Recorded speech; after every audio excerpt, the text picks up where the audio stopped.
TNPSC group 1 2024 July 13ல நடந்த எக்ஸாமினேஷன்ல question பேப்பர்ல இருந்து ஒரு கொஸ்டினுக்கான சொல்யூஷன் நம்ம இப்ப பார்த்துடலாம். வணிகர் ஒருவர் ஒரு தண்ணீர் கொதிகலனை 18% சரக்கு மற்றும் சேவை வரியுடன் சேர்த்து ரூபாய் 10,502க்கு விற்கிறார்.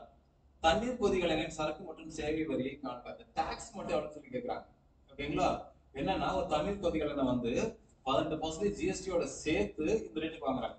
18% ஜிஎஸ்டியோட சேர்த்து இந்த ரேட்டுக்கு வாங்குறாங்க அப்படின்னா இதுல வந்து அந்த கொதிகலனுடைய ரேட்டும் 18% ஜிஎஸ்டி எல்லாம் சேர்த்துதான் அந்த ரேட். ஓகேங்களா? அப்ப அந்த வரி மட்டும் எவ்வளவு, சரக்கு மற்றும் சேவை வரி மட்டும் எவ்வளவு சொல்லி கேட்டிருக்காங்க. அப்போ அந்த 18% இருக்கு இல்லையா, அந்த டாக்ஸ் மட்டும் எவ்வளவு கேட்கறாங்க. அந்த 18% டாக்ஸ் இருக்கு இல்லைங்களா, அது எவ்வளவு ரூபாய் அப்படிங்கறத நம்ம கண்டுபிடிக்கணும். 18% வரி என்பது எத்தனை ரூபாய் கண்டுபிடிக்கணும். இதுல ஒரு சின்ன ட்ரிக் சொல்லி தரேன் பாருங்க. அந்த ஆப்ஷன் எலிமினேட் பண்ணலாம். எப்படின்னா, ஒரு எண்ணின் 18% அப்படின்னு சொல்லும் போது ஏதாவது ஒரு நம்பருக்கு நீங்க 18% எடுக்கிறீங்க அப்படின்னா, ஏதாவது நம்பருக்கு நீங்க 18% எடுக்கிறீங்கன்னா அந்த ரிசல்ட் இருக்கு பாத்தீங்களா, கண்டிப்பா அது 18ஆகப்பட்ட ஒரு நம்பரா தான் இருக்கும்.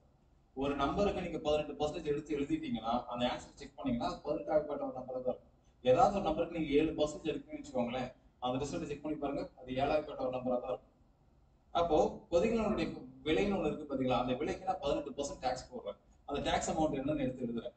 இந்த வேல்யூ நான் பார்த்தேன்னா அது 18ஆகப்பட்ட ஒரு நம்பரா தான் இருக்கும். 18ஆகப்பட்ட வரணும் என்னங்க, 9ஆகப்பட்டலயும் வரணும், 2ஆகப்பட்டலயும் வரணும்.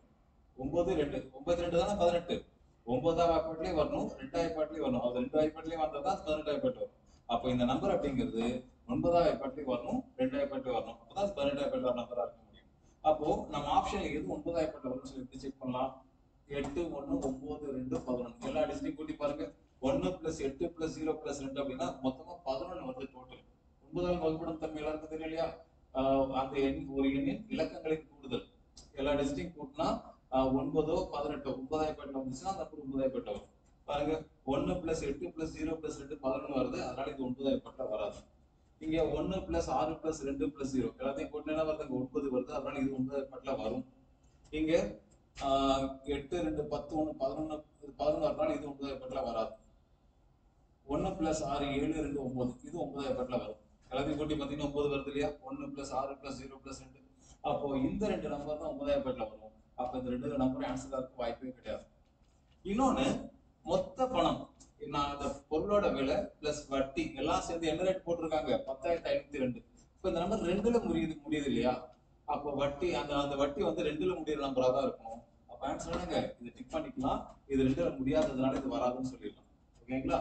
சோ விலை பாத்தீங்க 10,502 2ல முடியறதுனால இந்த எக்ஸ்ட்ரா 2 ரூபாய் எதுல வந்திருக்க வேண்டியது, அந்த இன்ட்ரெஸ்ட் போடும்போது இன்ட்ரெஸ்ட்ல தான் அந்த 2ல வந்திருக்கும். 2ல முடியிற நம்பர். அப்ப இதுவும் 2ல முடியறதுனால கண்டிப்பா ஆன்சர் என்னங்க, ஆப்ஷன் பி நீங்க டிக் பண்ணிக்கலாம். ஓகேங்களா? Answer is option B 1600.